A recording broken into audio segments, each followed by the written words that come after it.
Concept of demand. It's a very important chapter in economics. Concept of demand was given by Alfred Marshall in 1890. In 1890, he wrote the book named Principle of Economics, and in it, Alfred Marshall given the concept of demand. Demand can be represented by desire, willingness, ability to pay, price, and time. All are important. All represent the demand.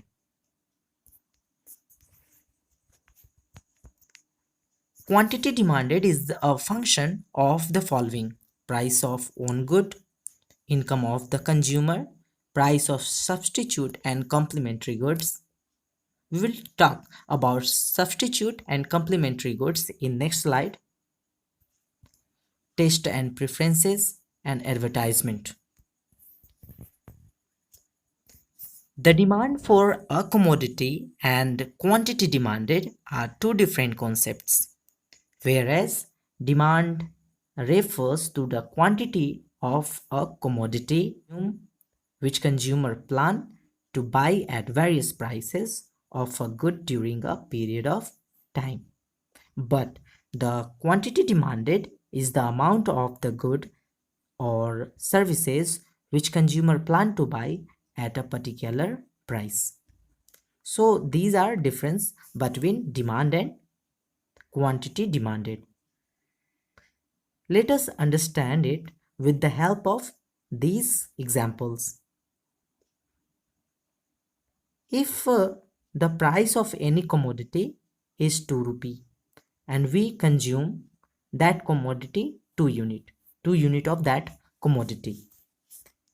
If the price of that commodity is 4 rupee, then we consume 1 unit. It means to say the price of that commodity is lower, then we consume more unit. If the price of that commodity is higher, then we consume less unit. So these are difference between demand and quantity demanded. I hope you understand it well. Next is law of demand. Law of demand was given by Alfred Marshall. In law of demand, there is very important phrase that is other things being equal. We can also say it ceteris paribus. If prices of a commodity rises, its quantity demanded will decline. And if price of a commodity falls, the quantity demanded of its will rise. I mean, there is a negative relationship between price and quantity demanded.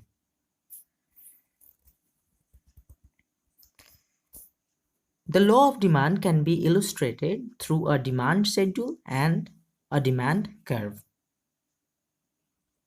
So let us discuss about demand schedule at first. It is a tabular presentation of the law of demand.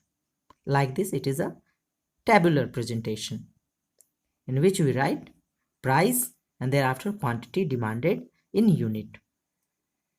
When the price of any commodity is 10, then we consume 2 units of that product.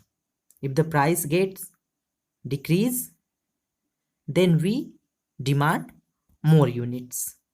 And it will go to the end. Like if the price will be 2, then we demanded 10 units.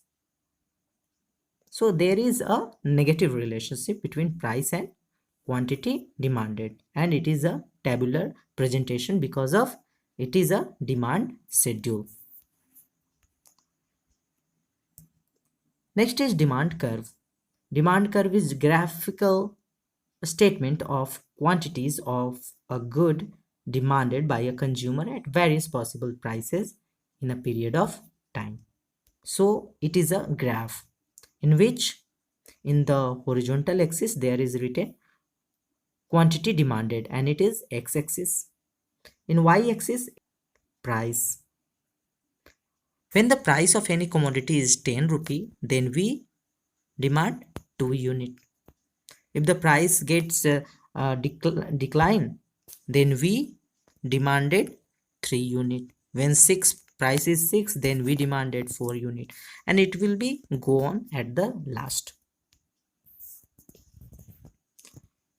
Next is demand curve and demand schedule do not tell us what the price is. It will not tell us the price. It only tell us how much quantity of goods would be purchased by the consumer at various possible prices. So it will only tell us about how much quantities of goods would be purchased by the consumer. Reason for the law of demand. So what is the reason? We will discuss it.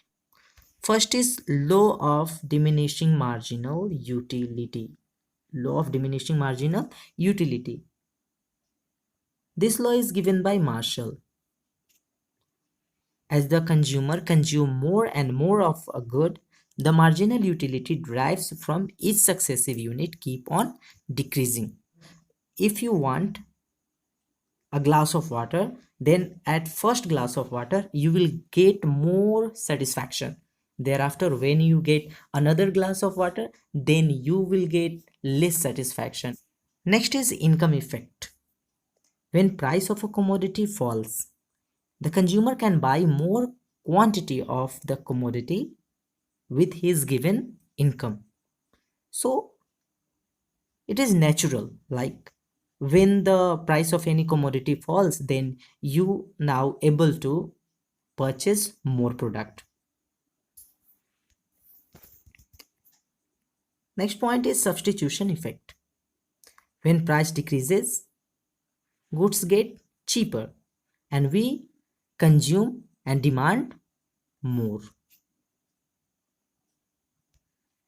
Next point is different use of a commodity.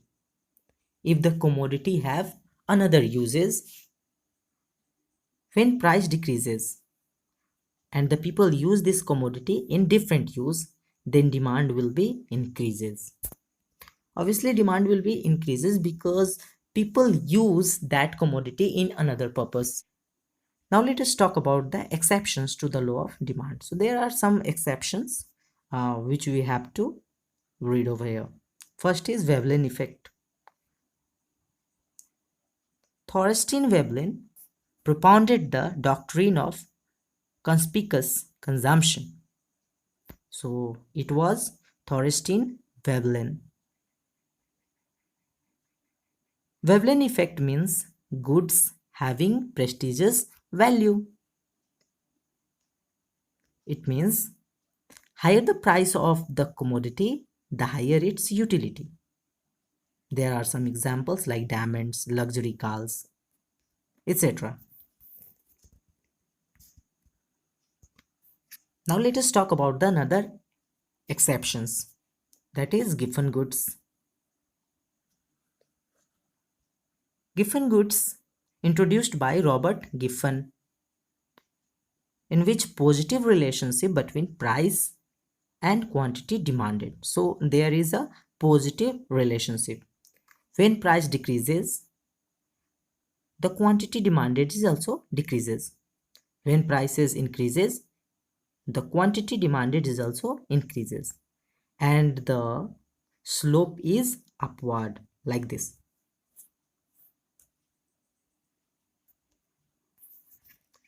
Next is expectations. If prices are expected to increase in future, the quantity demanded at present will be increased. It will normally happen in war scenario. When war happens, people expect that in future the price will be increased, and they want to purchase more product at present. Now let us talk about some important points which is very important in economics. First is bandwagon effect. Individuals demand commodities because others are doing so. So we can also say it is in fashion.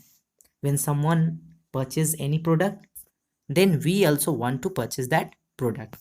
So it is happen only in bandwagon effect.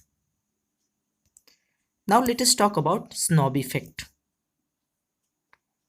Desire to purchase a commodity having prestige value. When any product has prestige value, then we have to purchase it.